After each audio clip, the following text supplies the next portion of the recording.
This is a bit of an arbitrary piece of equipment, but we've had so much interest in our cell phone signal booster that I figured it warranted at least 5 minutes as we dig into the details of the WeBoost 4GX OTR. Now, what does the OTR stand for? I like to think it stands for Overland Trail Rated, but in truth, I have no idea.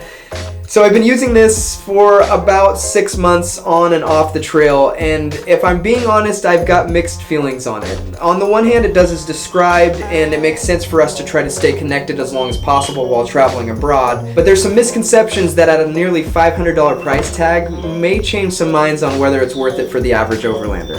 I feel like the biggest misconception when talking to people about the WeBoost is it creates a signal that's usable in the backcountry, and although being connected when way out in nature feels a bit like an oxymoron, with social media and our modern device-reliant age, it's a topic that pops up more and more. So let's just start out by saying, as much as we'd like it to, the WeBoost does not create a signal, nor will it help you post your next gram if you're outside a cellular service.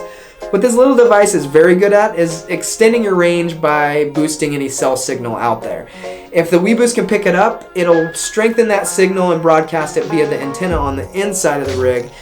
Which brings me to misconception numero dos, that it's like a Wi-Fi signal, and as long as you're inside the car or within close proximity, those lonely Instagram followers will no longer be waiting for that post. But nay, this is a very delicate signal and requires you to be within 36 inches of the internal antenna for it to work properly. So as long as you understand what the WeBoost can and can't do, it's actually a pretty unique piece of equipment to have on your vehicle, especially if staying connected is important to you.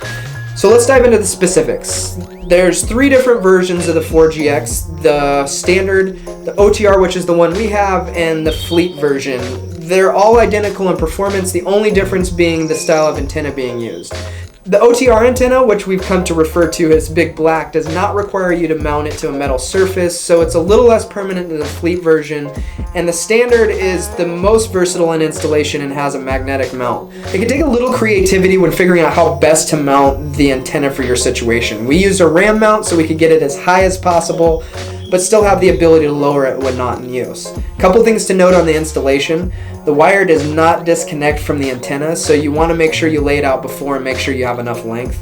Also, internal antenna placement is very important because it only has an effective range of about 36 inches. You want to make sure you put it in a place that makes sense. We mounted our internal antenna on the A pillar right next to the driver's side visor so we could use it inside or outside. Other than that, the installation is about as easy as it gets. Connect the power, plug in the 2 antenna wires, and you're off to the races. All 3 versions support multiple users, have omnidirectional antennas, and have a max gain of 50 decibels. So let's get to the number 1 question we get asked. Does it work? My answer to this is yes. Like I said before, it does a very good job of boosting weak or seemingly non-existent signals to give yourself something usable. But the results are going to vary. It's super hard to put a number or percentage on just how well the WeBoost works because it's going to vary so much depending on your situation. On average, I'm getting about an increase of 1 to 2 bars and holding onto the signal about 20 to 30 miles longer than I do on the typical trails I travel. The best results I've ever had was no service to 3 bars of LTE in the middle of Central Oregon's high desert. So like I said before, it does exactly as advertised, but is it worth the $500? And unfortunately, I'm not going to be able to answer that question for you, but for us, being able to stay connected while traveling abroad was a no-brainer. It is worth mentioning that the WeBoost Drive Sleek OTR is a cradle-style cell phone booster that works exceptionally well and is about half the cost.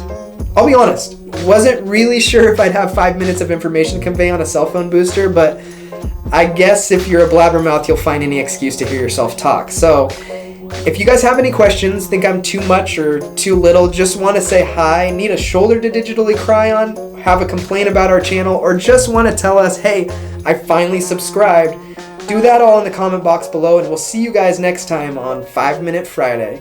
Peace!